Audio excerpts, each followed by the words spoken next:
No electricity, no batteries, no advanced gadgets, yet medieval homes had security systems that would impress even the most modern burglars.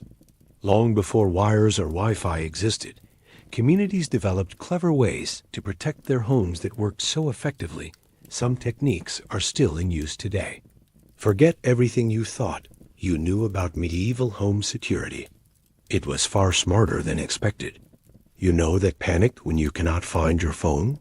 Medieval people had much larger concerns, like surviving another day without falling victim to plague, being robbed by highway bandits, or being accused of using witchcraft to harm a neighbor's cow. Yes, seriously, court records document exactly that last one. Life in medieval times was essentially playing on extreme difficulty, with survival depending largely on whether you were born with a silver spoon or a wooden ladle. Wealthy people could expect to reach their 40s or 50s, which may sound grim by modern standards, yet that was considered quite an achievement. They lived in protected spaces, had access to what passed for medicine, although avoiding doctors who treated everything with leeches was probably wise, and ate food that was not already half-eaten by rats. For perspective, the rich had about a 60% chance of reaching age 40.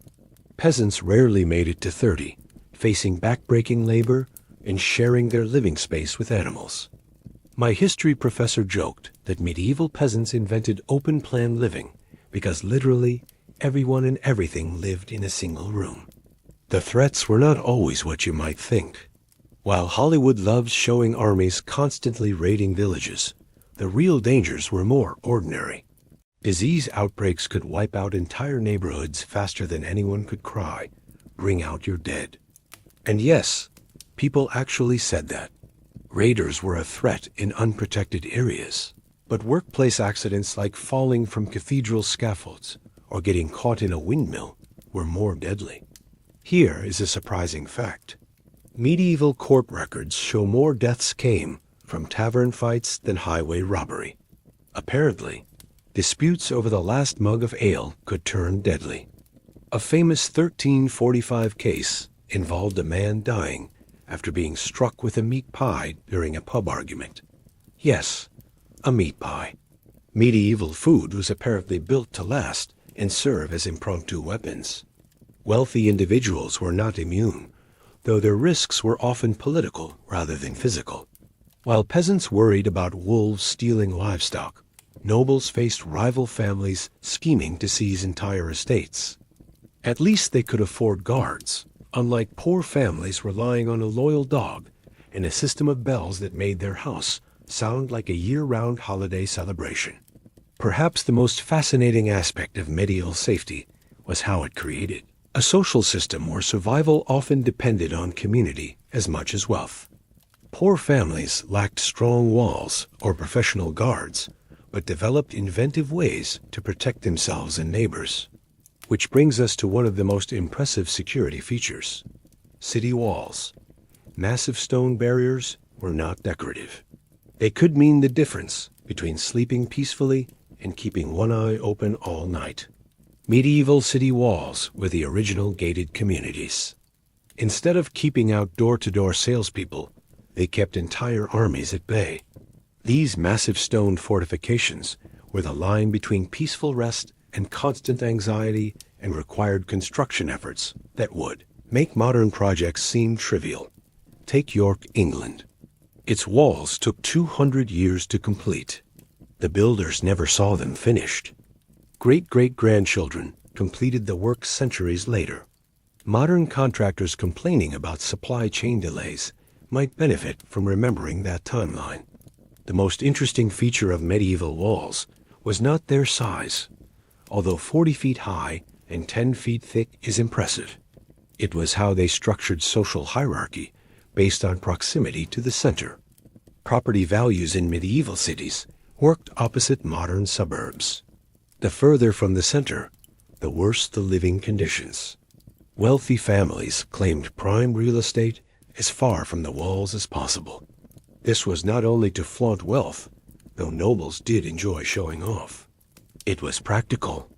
If enemies breached the walls, The rich had time to gather their valuables and escape, while the poor dealt with immediate danger. Archaeological evidence shows how seriously walls were maintained. York's records from 1449 reveal the city spent the equivalent of £300,000 on basic repairs. That is like buying a small mansion just to keep your wall standing. They even levied a special tax for wall upkeep. Medieval cities had HOA-style fees, and just like today, they were unpopular. Walls were not merely defense tools. They allowed cities to control their own fate. Gates could be shut to keep illness out during plague outbreaks. Though medieval knowledge of germs was limited, control trade, charge a toll whenever someone brought livestock to market, and even enforce curfews.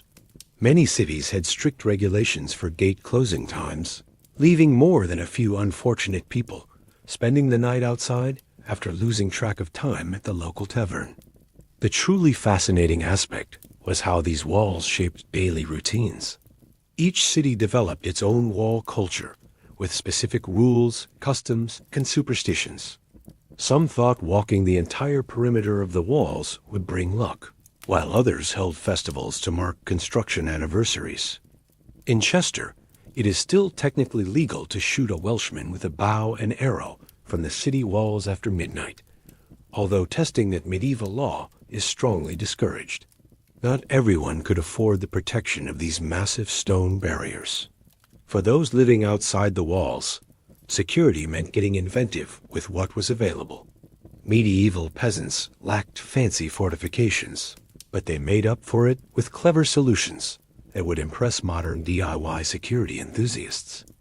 Living beyond the walls or in rougher neighborhoods within them meant developing security systems at almost no cost, because most peasants had very little. Dogs were the medieval version of alarm systems, except instead of sending a smartphone notification, they raised the entire village with barking. These were tough animals, not pampered pets scared of shadows. Medieval dogs were resilient and earned their keep. Archaeological evidence from peasant settlements shows most families kept at least one dog, placing larger dogs near the front door and smaller, noisier ones inside to alert the household if an intruder bypassed the first furry defense line. The real innovation came in the form of bell systems. Modern security companies charge hundreds for motion sensors, but medieval peasants built their own warning systems with bells, string, and scrap metal. They strung makeshift alarms across doors and windows, creating a network loud enough to wake the dead if someone tried breaking in. Archaeologists in northern England discovered remnants of these systems made from old potsherds or even church bells that had been borrowed without permission. However, the most effective security measure was not dogs or bells. It was the fact that peasant communities were nosier than any modern neighborhood forum. Houses were built so close together that a sneeze could draw 3 neighbors offering remedies. This proximity was not poor planning, it was intentional. When everyone could hear everything, thieves had difficulty moving undetected. The numbers tell an interesting story. In one English village in 1324, court records show 87% of attempted burglaries were stopped by either a dog barking or a neighbor intervening. The remaining 13% were mostly inside jobs. It appears medieval thieves avoided houses where they faced both angry dogs and irate neighbors armed with farming tools. Some peasants took security to the next level. One 1350 case describes a farmer who trained geese as guards. These birds were more effective than dogs because they could not be bribed with food. They honked at everyone equally, from thieves to the local lord. Another inventive villager filled hollow reeds with dried peas, creating a medieval motion detector that rattled when stepped on. Living outside the walls also required a different approach to darkness. City dwellers relied on night watches and patrols, but peasants devised their own systems for nighttime safety. They took turns standing watch, especially during harvest season when stored food made them targets for thieves. One village implemented a rotation where each household provided one person for night duty. Missing a shift meant paying a fine of 2 chickens to the village fund. These practical measures worked remarkably well, but were not flawless. Sometimes bells and barking were not enough. More secure measures were needed. Locks were essential. Wealthy families had intricate metal mechanisms, while peasants had to improvise with whatever they could find. The medieval security market had 2 clear tiers. One group could afford metal locks that would impress modern locksmiths, while the other used simple devices made from barnwood and scraps. Archaeological evidence continues to amaze experts with the sophistication of some locks and the ingenuity behind the simpler versions. Recent excavations in York uncovered a merchant's home dating to 1375, featuring a lock so intricate it required 3 separate keys used in sequence. Apparently, medieval locksmiths were not fans of simplicity. These locks were more than practical. They served as status symbols. Owning an elaborate lock was like driving a luxury car today. Sure, it performed its function, but mostly it demonstrated that the owner could afford it. Wealthy residents took the protection of their valuables very seriously. One overly cautious nobleman had a chest with 14 separate locking mechanisms. Archaeologists discovered 11 still secured. Apparently, he forgot to record the combination. Medieval locksmith guilds guarded their secrets so fiercely that modern tech companies look like open-source projects by comparison. Entry into the guild often required creating a masterpiece lock that could only be opened by solving a mechanical puzzle. They were essentially the escape room designers of their era.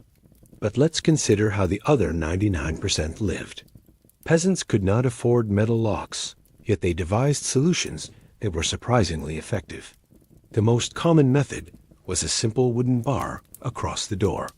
Simple and practical, and if it broke, you could always make another from a tree near the house. Some inventive villagers built sliding wooden locks with pins made of hardwood, a poor person's version of a pin tumbler lock. Court records from 1342 describe a farmer who rigged his door with knotted ropes that had to be untied in a specific sequence to gain entry. This worked well until winter arrived and the ropes became soaked. Then he spent hours trying to enter his own home. Another common technique involved piling furniture against doors at night. One case recounts a thief who entered through a window but could not leave because the homeowner had barricaded the door with every piece of furniture, including the grandmother's cherished chair. Churches and monasteries employed the most sophisticated security measures. Durham Cathedral's treasury door, for example, required 3 different key holders to open it simultaneously. It was medieval 2-factor authentication. Instead of typing a code into a phone, you had to locate 3 monks who had likely taken vows of silence. These locks had a significant influence on medieval society. Controlling the city gate keys was a powerful responsibility. Owning a key allowed someone to literally regulate who entered and exited. Some towns had strict rules about lock ownership. In London, apprentice locksmiths caught making unauthorized key copies could lose a hand. Even the finest locks were ineffective without vigilant watchmen. Night guards patrolled after dark, though calling them guards might be generous, since some were compensated with ale. The medieval night watch was not a professional police force. These individuals patrolled streets carrying lanterns, wooden clubs, and remarkable tolerance for poor weather. Their payment often included bread and ale. Medieval performance incentives were simpler than modern corporate bonuses. Records from 1320s London detail the watch system. The city was divided into 24 wards, each required to provide a set number of watchmen according to its size and wealth.